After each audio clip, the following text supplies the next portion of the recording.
This is the Politics of Everything, and I'm your host, Amber Daines. Welcome to the podcast where we want to discuss the politics of everything, from money to motherhood, nutrition to narcissism, startups to secularism, the environment to equality, and much more.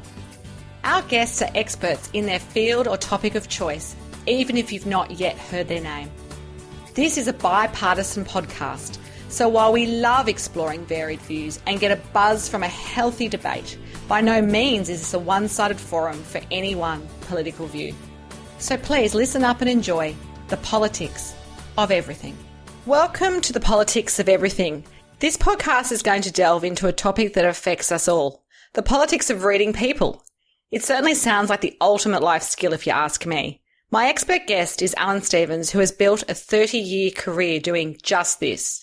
He's been dubbed the Mentalist meets Dr. Phil, and I have to admit to being both a little curious and nervous about how he will read me today in our interview.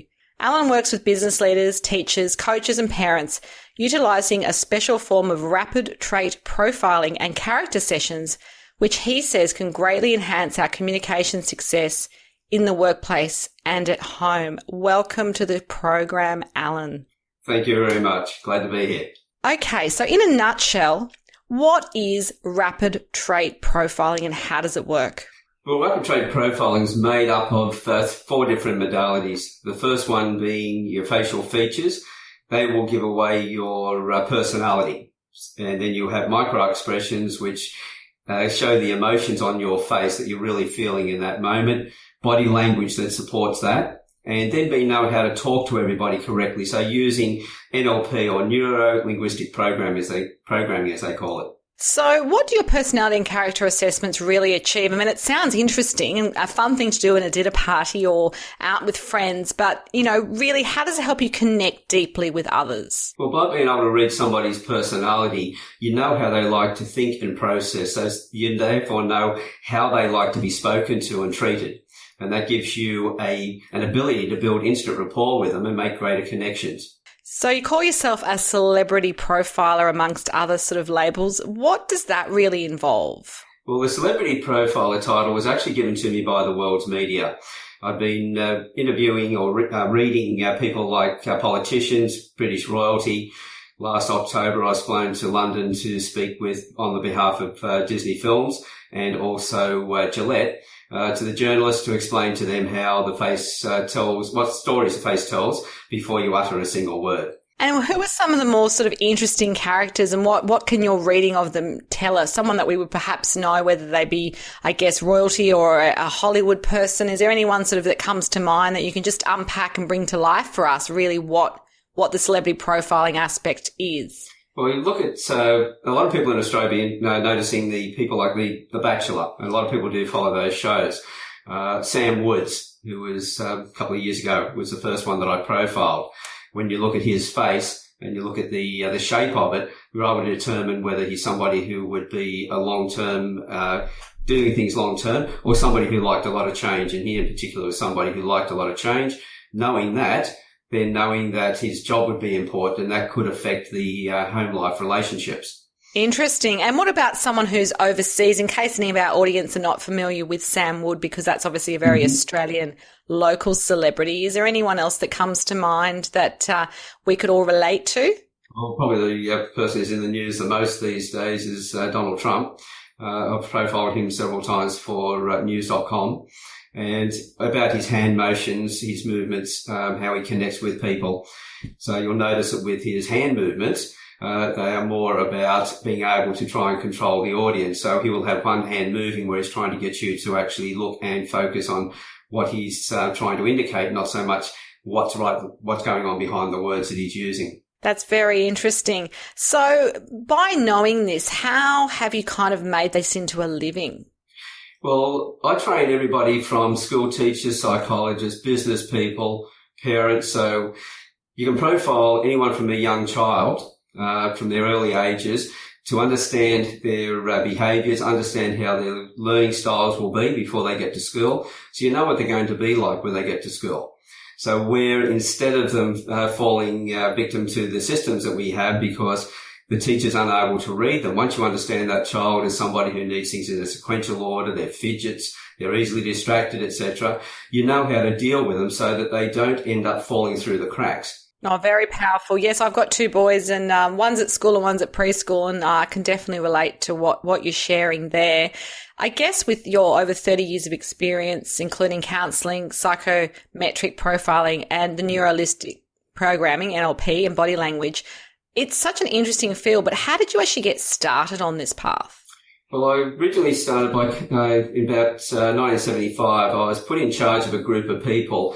I fast-tracked my learning. I worked with telecom in those days, and I fast-tracked my learning and became one of the youngest qualified people. So I was put in charge of a group of staff who were all older than me.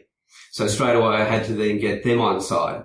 Then later on I joined the surf club at a later age, and I was put in charge of, I became club captain and in charge of 3 beaches. So now I was in the same age as everybody else, but I had far less experience, and I'm telling them what to do. And later on, when my first wife left, I raised 3 boys on my own.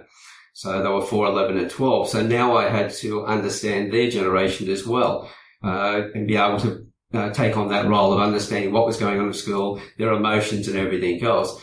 So it's really been my experience through life that have led me that way.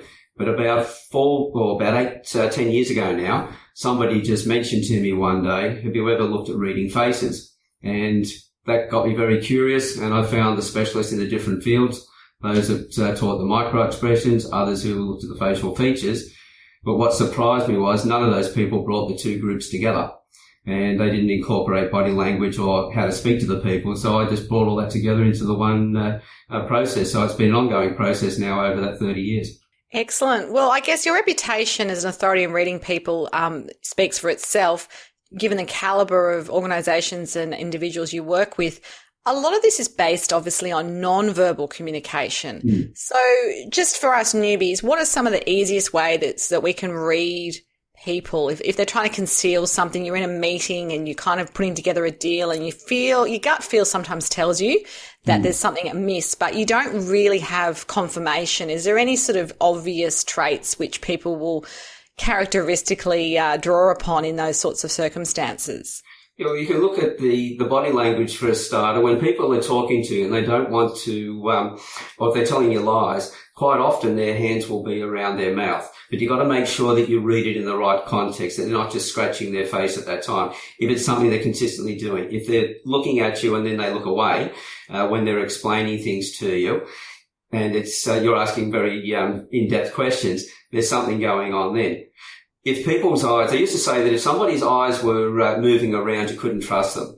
But really, if somebody is really focusing in on you, if they've told you a lie, they're going to focus in, their eyes are going to go nowhere else. They want to determine whether you've picked out that they were lying or not. So if somebody's eyes who don't move are more distrustful than somebody who's looking around, because we have to look around to source information. We look up for verbal responses. We look out to the side for what things sound like, and we go look down for our internal feelings and what's going on in our thoughts. That's very interesting. I mean, I've had a career that's been in journalism, and I know when I worked in TV and even with my media training practice now, one of the things we try and teach the participants is about eye contact and the fact that I guess the camera can frame you. If you're looking up or looking away or looking down or looking at your hands, we often use those nonverbal cues as an audience to kind of go, oh, that person's hiding something, or they don't know what they're talking about, or they're fidgeting, so they're nervous and they're not backing their information. But it sounds like there's a little bit more to it than that. So if somebody says to you, asks you a question where you've got to stop and think, your eyes will move around to source the information. So I said, we'll look up to for something that's visual. So if I asked you how many windows were in the front of your house and you had to stop and think about that, your eyes are going to look up. They'll either look to the left or to the right, depending on which way you're wired. That's, in my case, I look to my left when I'm remembering something.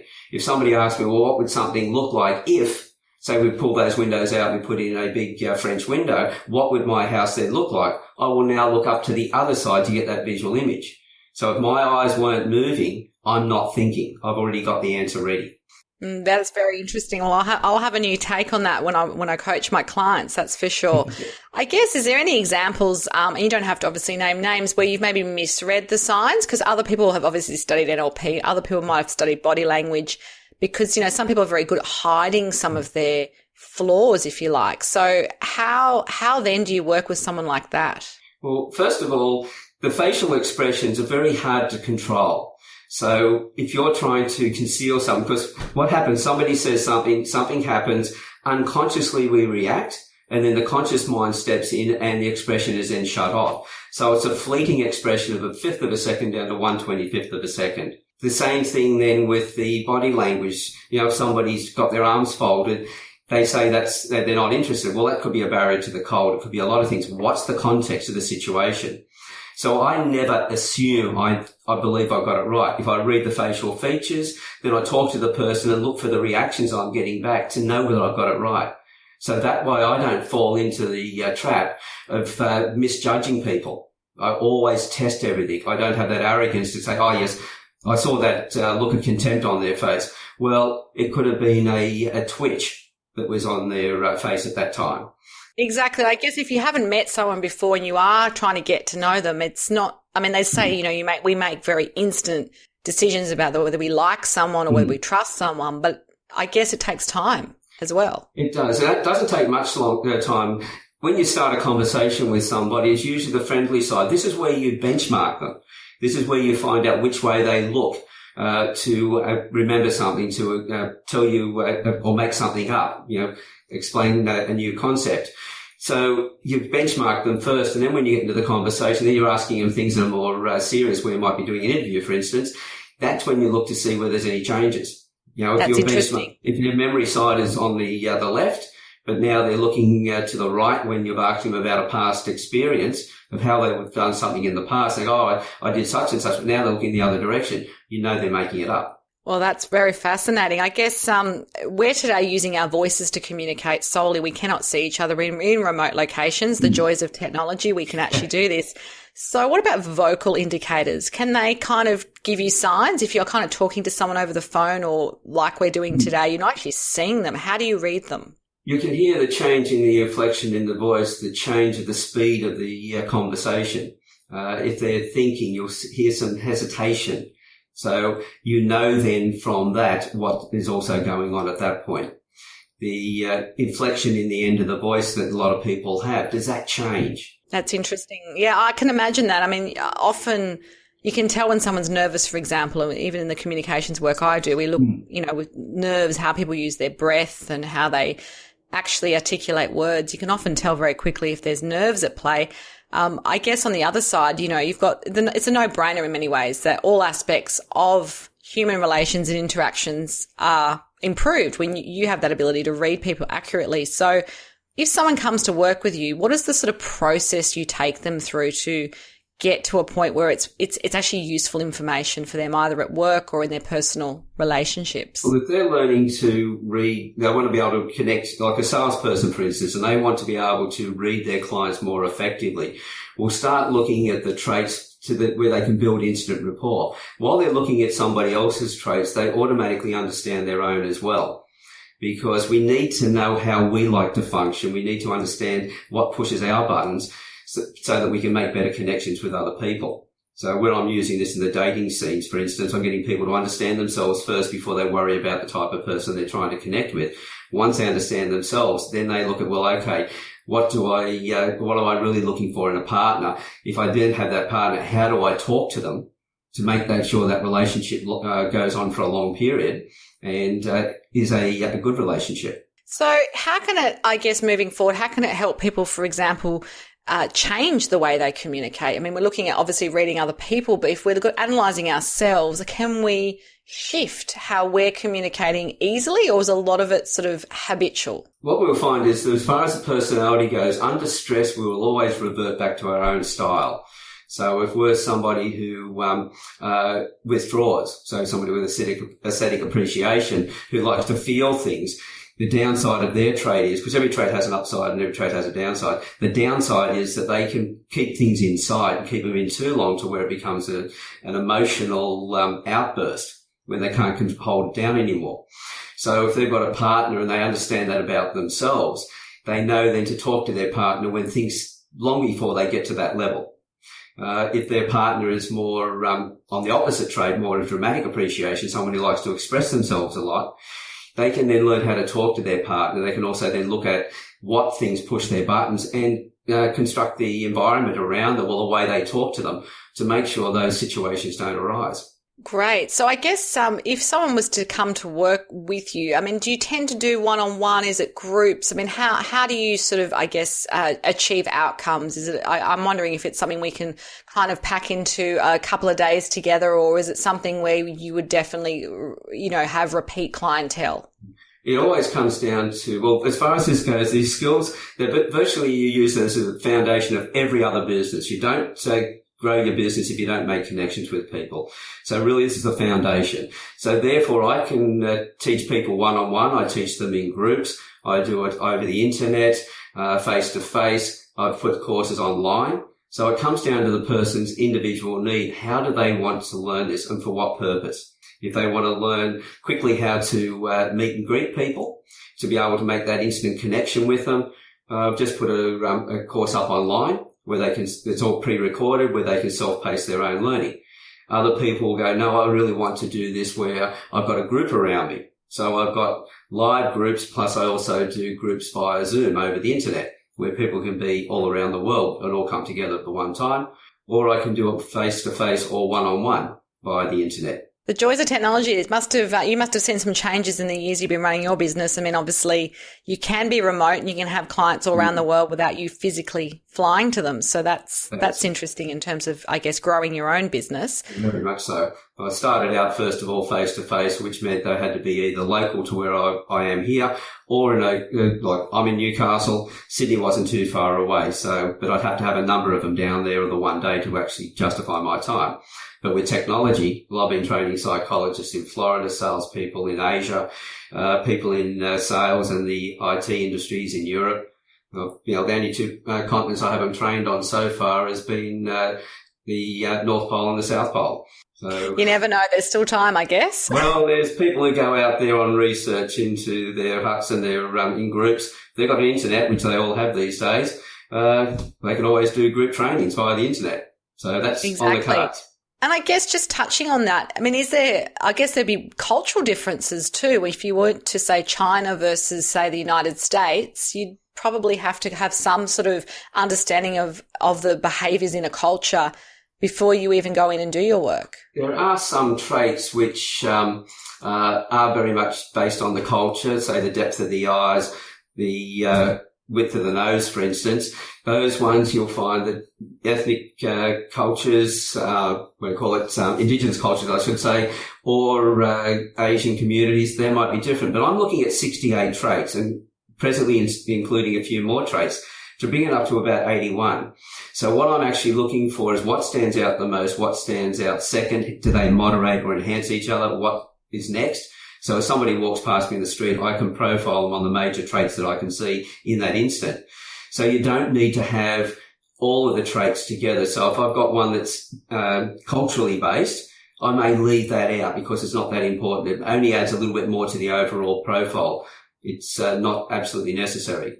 That's interesting. I would have thought there would have been more discrepancy, but maybe as a people, we're all kind of got similar traits in some ways that we all access. Well, if you think about the micro expressions, you're using the same muscles every time that you pull an expression. Like angle, we use exactly the same muscles in your face, in my face.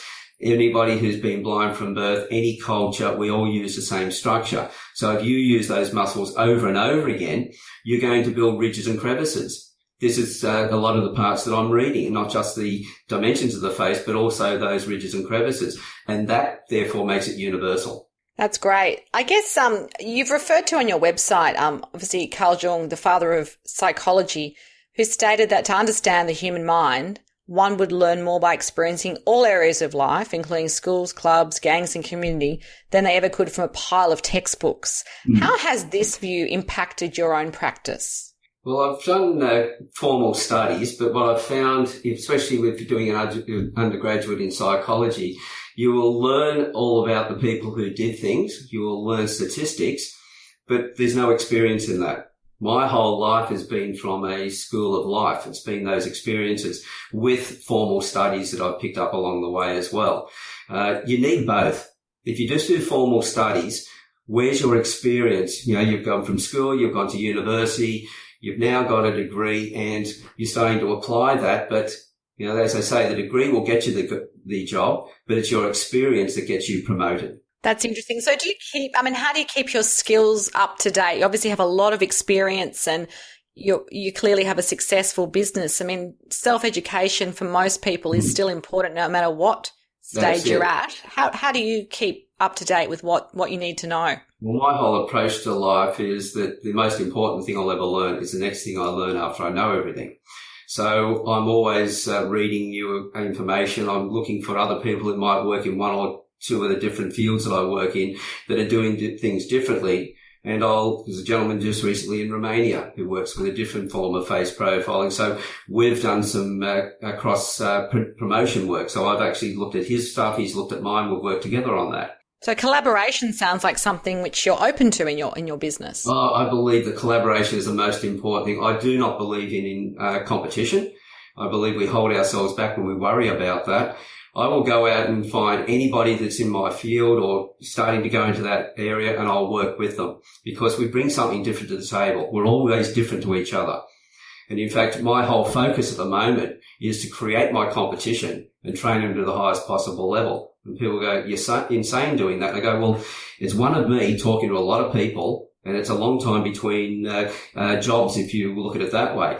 If other people are out there doing it, yes, the reputation is going to spread, but they have to be doing it right. Yes, exactly. I guess that's the thing. When you've been in the industry and you are in some ways a pioneer in what you do, you do have that responsibility to make sure that the industry and, if you like, the other practitioners are operating at a good level, a level that you think is quality and actually doing your whole industry a service rather than a disservice. That's right. See, I believe I have a moral obligation to train anybody who wants to learn. If they're my competition, all the better.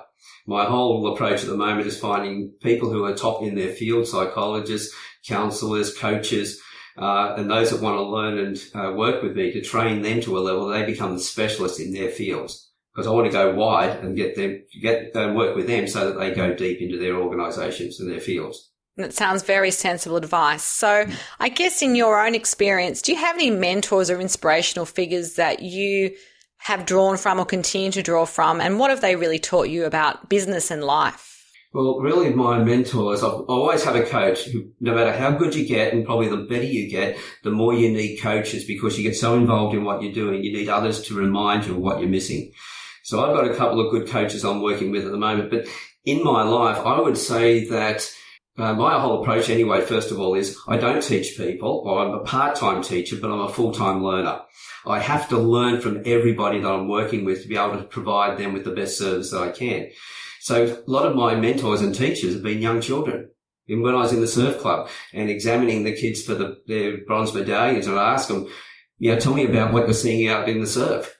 God, I learned a lot from them because I were looking with different eyes and I was learning new ways of looking at things. That's really wise advice. I think sometimes we always think of mentors and inspirational figures as either peers or people that are older than us, but you've challenged that notion. Exactly, because everybody has a gift. I don't care who they are. If I profile them, everybody's different from everybody else. 7 billion people on the planet, 7 billion different personalities.